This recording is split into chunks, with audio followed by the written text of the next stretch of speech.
mu tuntu n'utundi uyu mugwi wakoze indirimbo nyinshi zagiye zihitinga. Imwe muri izo ndirimbo yitwa What a Beautiful Name cyangwa se Mbega izina ryiza.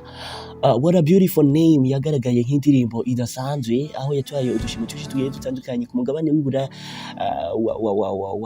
w'iburaya wa Aziya hamwe na Amerika. Mu mugabane wa Amerika iyo ndirimbo yonyene mu ndirimbo zose bamaze gukora mu mwaka w'ibihumbi 2018 watahukanye agashimwe ka Grammy Awards nk'indirimbo nziza y'abakirisu y'umwaka cyangwa se meilleure chanson chrétienne de l'année, meilleure chanson chrétienne de l'année ihititahukana Grammy Awards mu 2018.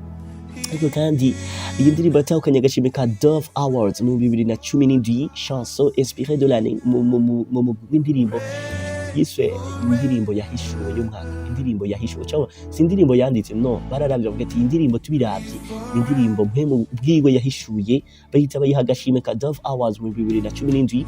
Ariko kandi mu 2017 nyene yongera itana agashimwe kw'indirimbo y'umwaka. Urumva indirimbo y'umwaka cyumva ko bitari byoroshe cyane, indirimbo yahitinze gose cyane itanu ubushimwe butatu mu myaka ibiri. Izindi ndirimbo zagiye zihitinga ni nyinshi, ariko muri izo tuvugamo zike. Iyo tuvugamo ni nka video indirimbo ya Who You Say I Am mu 2019 yatanga agashimwe ka Dove Awards, itahana agashimwe kitiriwe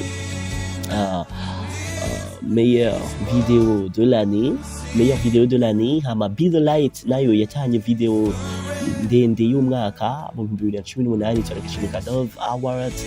Nima The Creed chanson yabaye indirimbo nayo nyene bavuze ati indirimbo tuyiravye nayo indirimbo mpemo bwiwe yatanze itana agashimwe ka Dove Awards yitiriwe indirimbo inspirée de l'année, la chanson inspirée de l'année mu mwaka wa 2019. Indirimbo Mighty to Save nayo ni indirimbo y'umwaka muri 2009 yabaye indirimbo y'umwaka itana agashimwe ka Dove Awards.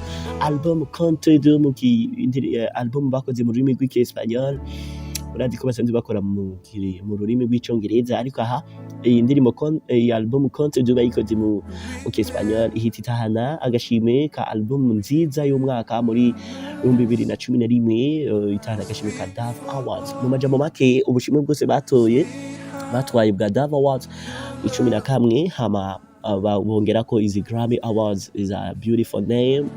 Mu myaka 32 bamaze n'ivyo bintu bamaze gukora, ucumva ko bitoroshe cyane. Ibi tubivuga kugira ngo namwe bibatera intege, abaririmbyi bari ngaha bibatera intege, ariko kandi n'amagroupe de louange ari ngaha, barongozi b'amagroupe de louange bari ngaha bibatera intege. Mutahure yuko twahamagariwe bihambaye, kandi nta gusuzugura ingabire iri muri twebwe. Nabo nyene baza gutangura barabisengeye, ariko ntibari badike baducikaho bageze.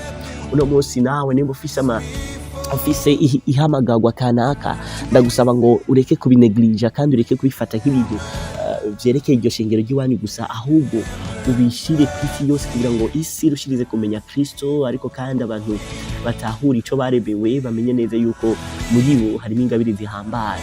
Ndabipfuriza weekend nziza, ndabipfuriza weekend nziza. Ndashimira abo dufatanya kino gikorwa, harimo Jospin hamwe na jewe. Niba ufise umugwi wifuza ko tukubwira amateka yawo, karibu utubwire inbox me cyangwa se uje inbox Jospin mubwire, turi tayari kubakorera amateka yose mwifuza, kuko niyo mpamvu turi hano. Hama birushirize kudufasha natwe kudetermina no kwiyangaja mu mavision akomeye ku rwego rw'isi. Murakoze cyane, ndabashimiye cyane. This is your boy MC Regis, ndabifurije ko birushiriza gukorera Imana no guhagararira igikorwa cya Kristo aho muri. Imana ibahezagire cyane. Weekend nziza, ciao, big up.